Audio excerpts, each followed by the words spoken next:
आप सभी को नमस्कार। मुझे अर्पित ने नहीं बताया था कि मुझे कुछ बोलना भी है, तो बिल्कुल एक्सटेम्पोर ढंग से ही बोलना होगा इस पूरे उसमें। अनिल से मेरा संबंध जो है लगभग 29 साल का है।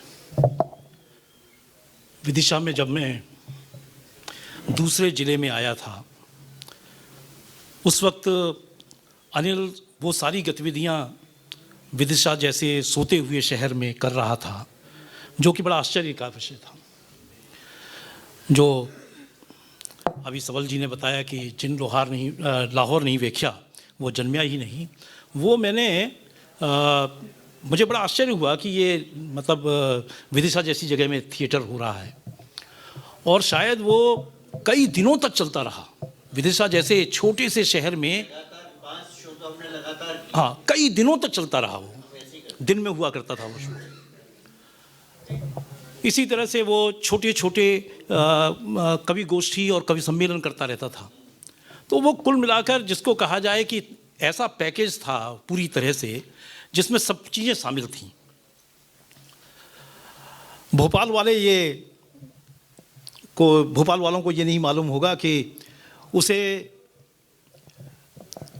भोपाल लाने में कुछ मेरी भूमिका भी है। और भूमिका ये है कि एक कलेक्टर थे, उन्होंने एक दिन मेरे को बुलाया कि मुझे इस संस्था को ज़मीन देनी है।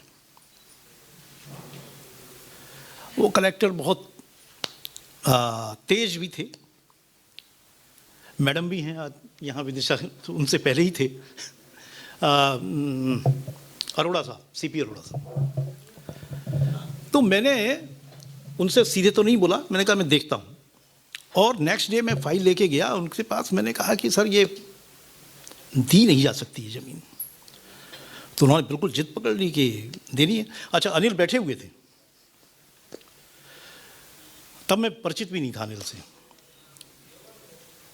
तो खैर जो कुछ हुआ मैंने उनको बताया कि कलेक्टर को इस वक्त अधिकार भी नहीं है ज़मीन देने का, गवर्नमेंट ने विड्रॉ किया हुआ है, इसलिए आप नहीं दे सकते।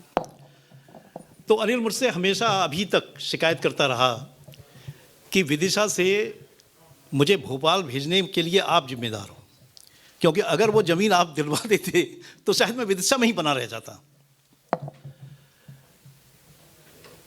बड़ा कठिन समय उसने गुजारा, लेकिन पूरे जिसको आत्मसम्मान कहा जाए, जिद उसकी जो थी, हम और वो दोनों लगभग एक ही उम्र के थे। वो हमेशा मुझे अपने से कम उम्र का मानता था, लेकिन फिर एक दिन जब डेट ऑफ बर्थ की बात आई, तो जैसे आपने कहा कि ये शायद 1960 है, तो तब उसने कहा अरे आप तो मुझसे कम उम्र के हैं। मैं बहुत समय तक उसको बीच बीच में कहता रहता था जब मैं जाता था उसके घर कि यार तुम सिगरेट पीना छोड़ दो, क्योंकि जब उसको हार्ट अटैक एक आया था और एक्चुअली उसका दूसरा जन्म था वो। मैंने कहा इसको बंद करो। कहा नहीं सर, अब छोड़ दिया। पहले वो कहते थे छोड़ दिया, और फिर अचानक कुछ दिनों के बाद वो पीता हुआ दिखाई देता था। कहा सर छूट नहीं सकती। उसने जो अभी पैरोडी की बात हुई, उसने कवि प्रदीप की जो समाज पर और देश पर जो कविताएं गीत थे, उस पर जो उसकी ज़बरदस्त पैरोडीज थी, वो लाजवाब थी। और जब हम लोग सुनते थे तो मैं उससे कहता था कि मैं तो सरकारी नौकरी में हूँ अभी, और ऐसा करेंगे जब मैं रिटायर हो जाऊँगा तो हम लोग कुछ फंड इकट्ठा करके और को ही चौराहों चौराहों में गाएंगे और शहर शहर गाएंगे। गजब की पैरोडी थी। आई डोंट नो वो शायद कहीं रिकॉर्ड हों, क्योंकि वो बड़ी ज़बरदस्त पैरोडी थी। एक बार अच्छा, वो ऐसा बिंदास था, मतलब वो जुआ खेल सकता था किसी भी चीज़ का। मतलब इतने गर्दिश के दिनों में, और गर्दिश के दिनों में आदमी जुआ खेलने का ये बिल्कुल ज़्यादा आतुर भी हो जाता है। तो मैं एक मंत्री जी के साथ था और चुनाव आ गया था, तो मेरे पास आया अनिल और कहने लगा कि सर मंत्री जी के लिए एक कार्यक्रम करते हैं, ऐसा ऐसा करेंगे, ये करेंगे, उनके लिए ऐसा करेंगे। मैंने कहा क्यों करोगे? कैसा हो सकता है उसके बाद कुछ अपने को काम मिल जाए।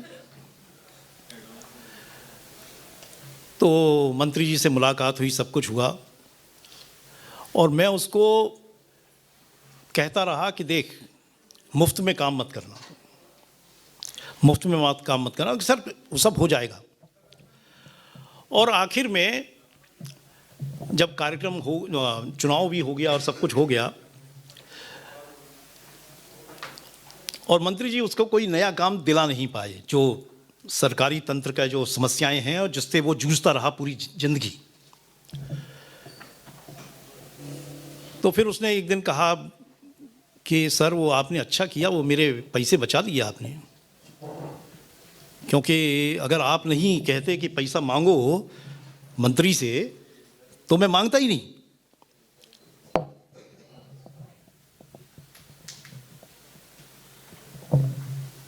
नौ साल में अपने मतलब ये जो रहे, इनमें मैं भोपाल से बाहर ही रहा, तो उन हालात में उससे मुलाकात कम ही हुई। जब भी आया तो आधे पौन घंटे के लिए मुलाकात हुई। फिर इस कोरोना ने तो लोगों को मुलाकातों से ही दूर कर दिया।